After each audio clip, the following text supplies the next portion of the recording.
ISKCON General Secretary Charu Chandra Das Brahmachari has said that an attempt has been made to unfairly blame ISKCON Bangladesh in connection with the murder of a lawyer. He made this remark at a press briefing at the ISKCON temple in Shamibag in the capital this morning.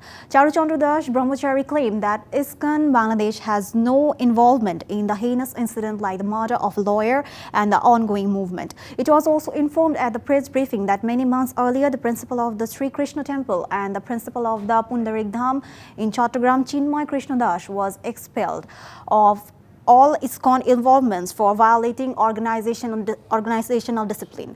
It is said that Chinmoy Krishna Das is not the spokesperson of ISKCON Bangladesh. Therefore, his statement is completely personal. The General Secretary also commented that ISKCON does not care who said what about Chinmoy.